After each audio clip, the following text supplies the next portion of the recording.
Karen. Here, Okay, got it. All right. Hey, Laura TGIF, it's Friday and I have had a crazy morning and it's there must be something going on in the air. So, how's your morning going? it's kind of crazy too, but it's typical. It's Friday, and the weather's getting cooler. And it's so funny because what we're talking about today is it's so funny because our day's been goofy so far, is the benefits of having a routine. It's the second part of our thing that we did last week, So I just think it's hysterical that here we're like running around with our heads cut off. But so I hope everybody's doing well. We are so happy to be on here today. I know it took us a while, but we're here. But again, like I said, we're going to talk about having the benefits of having a routine. And nobody I know has a more of a routine than Debbie does. So she's going to be our queen expert here. And I've been taking her advice and I started going on a routine and I could see the difference. But Debbie, what's the importance about having a daily routine? Well, you know what? I'll tell you what. There's a lot of benefits physically and mentally because if you don't have your ducks in a row kind of per se of what you want to accomplish in your routine, it's you're just setting yourself up for a train wreck. I mean, seriously, in my personal opinion, from my own experience, for everything. And to me, it's got to be from everything from your habits of your eating all the way to your exercise to your scheduling things. So we're going to talk a little bit about like how both of us do things and how we can improve, because I am not, you're so incredibly sweet to say I'm an expert, but I'm not an expert. I've hit some good routines, but then there's the ones that really stink. And this morning I had a wrench in my routine. And when I had a wrench in my routine, then it kind of goes off kilter. But the good news is you can get right back onto routine if you had a routine in place that you knew you were going to do. So with it, Laura, I'm turning it back to you. Well, it's just amazing. Do you think about it? Since we were born, we're set up for routines. I mean, think about it.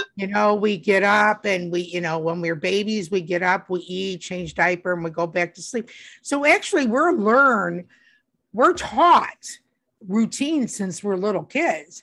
I mean, and then we go to preschool, and then we go to school, and then we have routines in school, and I was reading something down the line. I just want to skip ahead a little bit because of that, is that I was reading that children that have really good routines, they don't have as much anxiety because they know they're going to be doing the next minute or within that time period. And if you think about that, I mean, that's, how they say what everything I learned in second grade. I mean, that's kind of like the same thing, Yeah. And but that is, and the whole thing is that we have so much anxiety with everything else in this world right now, with TV, everything that's going on. We don't need any more anxieties, and that's the main thing. And like you were saying, Debbie, the benefits of having a routine is mental health, psychological, insomnia. People that have insomnia, a lot of them don't have routines because, see, the problem when you don't have a routine, okay? And I'm going to give you a good example, okay? Not that I always use myself as an example, but I'm going to give you an example, okay? I've been home disabled for a few years now. Now I have routines to go to doctors, but I was not having a routine of what I was doing around the house. Then I finally figured out, and talking to Debbie and figuring out what's missing in my life, I realized that when I worked, I had a routine. When my kids were younger, I had a routine, so what's missing now? Well, when you're home all day long, you think in your head, well, I have all day to do this. There's no reason why I need to rush to do it. But you know what? I've implemented a routine, and you know what? Oh my gosh, I see and feel a difference. I'm getting so much more done. And you know what? Everything's not overwhelming for me now. Because I know, okay, from this time to this time, I'm going to approximately do dishes and clean up a little bit. I'm going to take a break after this time. I set myself up for that. I love it. So that's why it's really important we're talking about routines, because I think everybody could really use this now and start thinking about it if you don't already have a good routine. because the holidays are coming up. And what more stress than the holidays? You know, Debbie, with that, you have anything to say on that? Well, I wanted to just say something. I wanted to say that, again, this is an epiphany because Lori and I did not, I swear we did not plan this, but we recently on Wednesday had Lissa Figgins on, who is really cool because she's got her hand in working with some planners. And, you know, I'm a big, okay, so I have my cell phone I can write things in, right? But I also have this 2021, you know, day timer, which I put some like fate stickers on and everything. But inside here, I write everything. You guys, a mistake in a routine can be that you have too many notes and too many places that you put too many things. Okay. So you have to have a central location to put it. Don't, because I've made this mistake. There's many times I have a note in the car, I have a note over here, I have a note over there. I have this to do. And so then I went back to, okay, old school, let me do it this way, because I had double booked myself on certain things and made an error, completely my own fault, because I was putting it in my phone, which is a great resource to do, you guys, no problem whatsoever. If you're a big phone, put it in your phone person, you know, you could literally download it into your computer and print yourself a sheet. So you could do it that way. But in my case, I like it on here. So excuse me, I just wanted to say that Lissa is working on a planner for 2022. And she also has some daily planners that she has I think she linked them just the other day. And if she didn't, I'll remind her to. But that everybody, if you don't know where to start or what to do, you can set your goal out to get yourself in a better routine. And it could be one of your 22, you know, we want to call it, what am I trying to say? Your New Year's resolution. Yeah. I have it today. Oh my God. New Year's resolution. But you could do now, you could be like, okay, I'm going to get myself in a good routine. I'm going to start, like, I'm going to look at these to-dos, you know, what do I have to do? And what do I want to do? And remember, in your routine, book out your time for relaxation if you need. Right. If you need a little me time. I mean, seriously, like I used to say, I need a timeout. Okay, I need a timeout. Sometimes you need one randomly and you got to do it, but break some time out in your schedule with that too. So anyways, I may went off track a little bit, but that's okay because today we are a little bit crazy, you know, which says routines can be fun on our script here. And honestly, they can be, you know, you don't have to make it boring and you don't stick to your routine completely. Just know that whatever you sought out to do, you're going to totally do it way better than if you had no routine whatsoever. So with that, I'll turn it to you. You know what? And that is the issue with a lot of people that are trying to lose weight. I'm the queen of that. The problem is we're real good routine setters. Okay, we're going to do this, and this, and this, and eat this and this at that time. Soon as something goes off kilter and the routine screwed up for the day, we decide we're going to just blow it and eat whatever. Right. That's why it's important to really, when you're sitting there figuring out a routine, to really think about in your head and set yourself up so that if something happens and your routine doesn't work, come up with maybe a little bit of an alternate or just some way to say, okay, my routine didn't go right for this particular time. Okay, let's refocus. Okay, instead of just giving up the whole routine. I mean, don't you think so, Deb? I mean, it's absolutely a lot of things. A lot of people, especially with diets, you know, they say diets don't work. Well, that's not what I'm saying. I'm saying is we just got to understand that things come up, you know, and that's really important and stuff. And you know what I was reading too, and it's so true. You have more time to spend with your family if you set a routine. You set a time for your family. I am realizing the last couple of weeks since I've been really working on this, I have gotten more stuff done. And another thing too is I feel better about myself. You know, I really do. I feel like I could do anything, you know, and it's true. It's really true. And it's like the problem, I think, too, is when we're not doing routine or whatever, or we're trying to accomplish something, we look at the whole picture of it. And like with a routine, you say, well, I'm going to do this at this time or whatever, this at this time.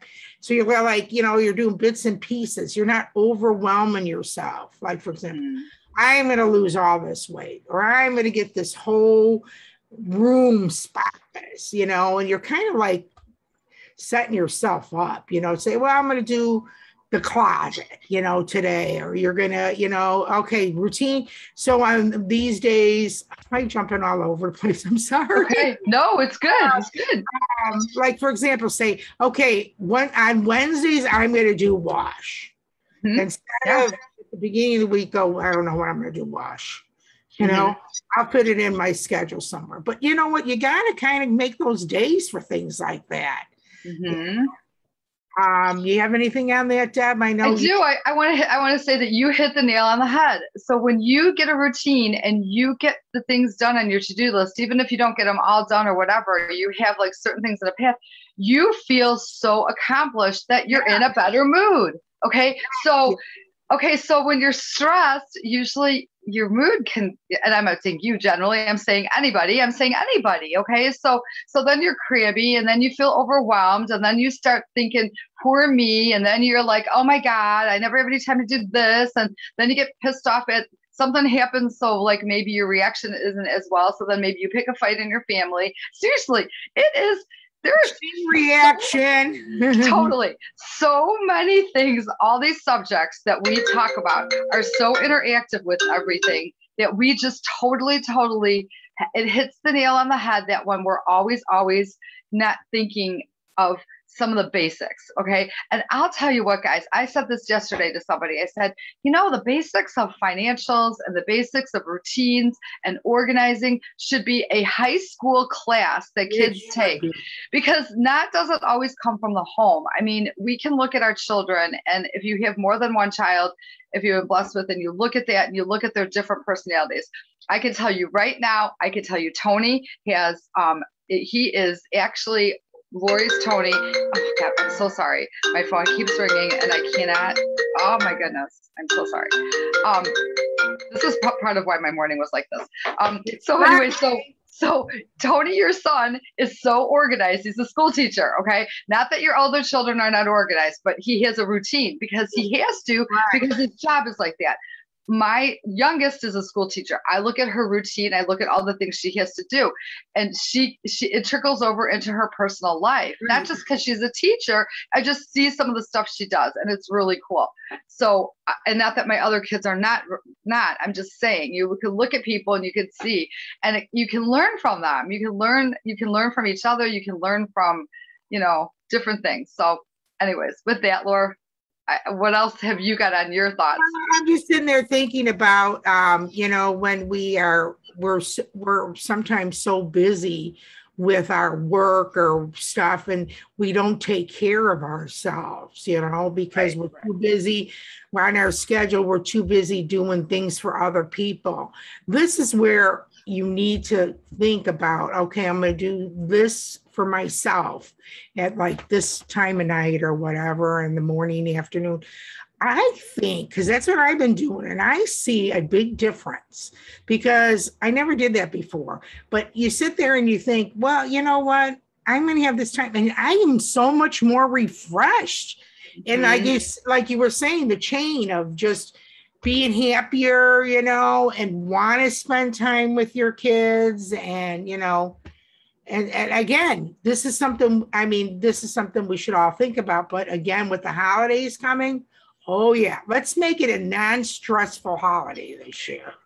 Let's make it accomplishments, our families, and not stress out. Well, and what's really funny? I just got to say this. You just hit something in the head. I'll have mornings where I make two people's lunches. I make my grandson and my husband's lunch. Okay. And so and it's just the role that I do and I've chosen to do. If I don't prep that stuff the night before and have everything all laid out and everything, my morning can be a chaotic mess because it's like, this one's this, and this, right? So you feel more relaxed. But you mentioned about the holidays. Let's encourage everybody, you guys, not trying to get into this like a negative place here, but they're talking about supply chain, right? Well, wouldn't it be cool if you got some of your holiday stuff done a little bit early? And like I always like to do mine kind of closer to the holiday. I do it in little spurts or whatever, and I like to be in the bustle of doing a few things because it feels so fun. But let's challenge everybody to get some of that stuff done ahead early so you don't get caught up in some of that supply chain if it does happen, make your list now, talk, kind of organize what you're going to do. Think ahead now too. You might still have to be a little creative depending on your family situation and dynamics on what you're going to be doing and how you're going to be celebrating, what your comfort zone is. But I mean, it's a routine. It's routine doesn't necessarily mean routine on every little thing. It's kind of part of your how you organize as well, so right. I mean, everything, if you think about it, everything in life is routine. You go to church and this happens at this time, this happens at this time. You get married, the same thing. Bridesmaids walk down first and the bride, everything in life is a routine. And so if we think about it, it's just normal but the thing is, and you would understand this, Debbie, is balance. Yes. Balance, yes. I mean, I was saying earlier, you could be doing too much of one thing for other people and not for yourself, or you could be doing too much for yourself and not for what you need to do, and then say I'm just going to kind of lounge around. I don't feel like doing anything. And all of a sudden your laundry is piling up and piling up and piling up. And all of a sudden you got to do 10 loads instead of maybe 3, That's just the way it is. And if you did a little bit at a time, I mean, that's just great, that's all I really have to say about the whole thing. But I do suggest that people look up stuff, go on YouTube. There's so much information out there. Oh my gosh, I can't believe it. We are so fortunate to live in the days that we live in as far as being on the internet. Right. I mean, it's just amazing how things, you break something in your house, you go on YouTube and you look it up and you find out how to fix it, right? I mean, YouTube has stuff about routines too. Kids already know what routines are. They're doing it at school. So there's no reason why they come home from school that they shouldn't have a routine, not just sit in front of the TV or get their electronics out. Right. That routine should go over all the way until they go to bed at night. And I said, I was reading, it gives the kids and gives them security. Right. Oh, absolutely. And you know what? I got to say this. Anybody here listening today, if you've got some food for thought, something to offer to say, hey, I use this system or I do this or, oh, I tried this. Please remember, make those comments, Again, Lori and I are so excited. We're two crazy chicks that don't know much about anything but try to act like we do. Just kidding. Yeah. But you know what I'm saying? We're just kind of like having fun. We're having fun. We look up this stuff, These are documented informations that we go down lists and stuff and look at. And you know what? You guys can find that stuff easily too. If there's something you want to dig deeper into a subject, you can do that and find out and help yourself and maybe make your routine a little bit better and easier. And I just want to say, I am so thankful for all the people that are on here and that we want to actually grow. And we really want you guys to help us actually get our YouTube going better because we need people to subscribe. So all you have to do is go to For the Health and Wellness of You and subscribe. And then you're going to get notification on every time a video goes. And we always post our videos the same day we do them. And they're there for you to share to whoever. So with that, Laura, do you want to close us out? It's a beautiful weekend. And I know. And you know what? I'm going to challenge everyone. Get one more person to join our health and wellness. Okay. If everybody just got one more person, we could make it to that 1,000. Wouldn't that be great? Yeah. We have some great ideas, starting for the holidays, and we're not going to reveal them, but we have some great ideas. So with that, you guys enjoy your weekend, get into a routine, and we'll see you next Wednesday. Take care. Great. Bye-bye. Love you all. Take care, guys. Bye-bye. Bye-bye.